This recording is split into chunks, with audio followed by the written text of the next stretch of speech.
and welcome to an episode of Preparing for Now Through When. I'm Diane Pidgeon, Workers' Compensation Risk Strategist at Alper Services. I thought I'd spend a few minutes today talking to you about some of the changes we have seen in the management of our workers' compensation program amidst the COVID-19 pandemic.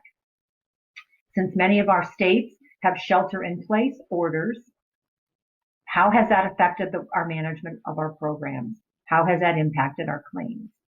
I think the biggest change we've seen is in our medical communities.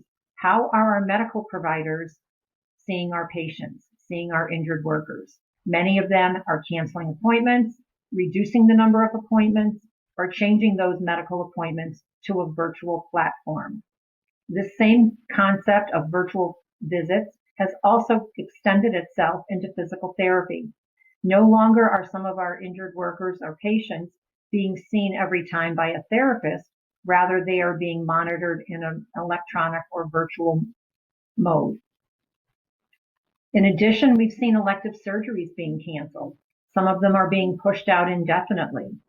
How can we manage our injuries if we can't treat them and get those injured workers back to work?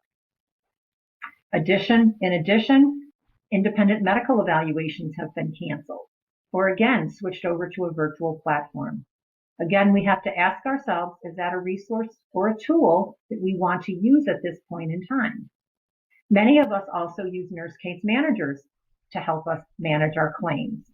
Do we want to continue to use that tool, or do we want to perhaps wait? Is a nurse case manager effective in a virtual visit? A question you have to ask yourselves, is that something you want to spend your resources on at this particular point in time?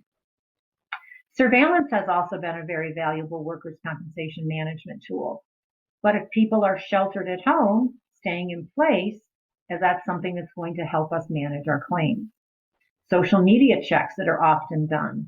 Again, if we're at home and social media reflects that, how valuable will that be going forward as a claims decision tool?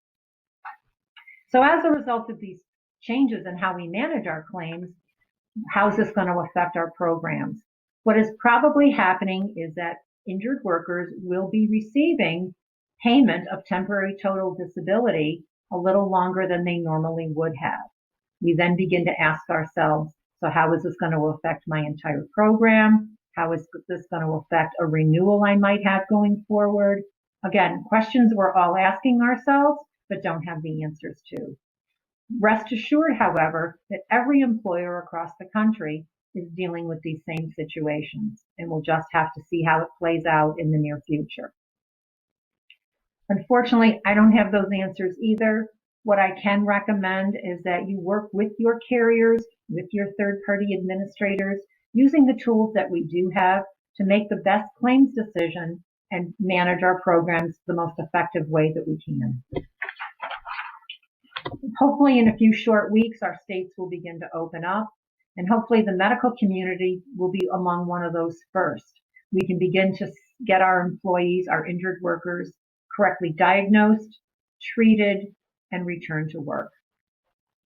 The second thing I'd like to briefly talk about are some of the legislative changes we've seen in the last couple of weeks. Many of our states have essential workers built into some of our state orders. Some of our states are taking that essential business and putting it into an emergency rule for workers' compensation coverage. We've seen in the workplace.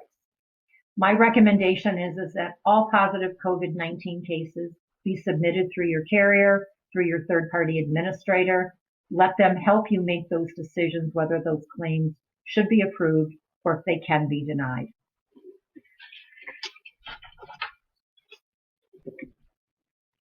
So definitely there will be more to come on the legislative front. Some states now are starting to file objections to these emergency rules, stating that there wasn't proper notice given, that some of the states have exceeded their decision-making capability. So again, more to come with this. We'll just have to kind of wait and see how it plays out in the near future. And lastly, I'd just like to touch a little bit upon how do we begin to recover? How do we begin to bring these COVID positive employees back to the workforce? What guidelines do we follow? How do we bring our employees back to work? How do we safeguard those that are still at our workplace from contracting the illness? Many of us have experts in our states.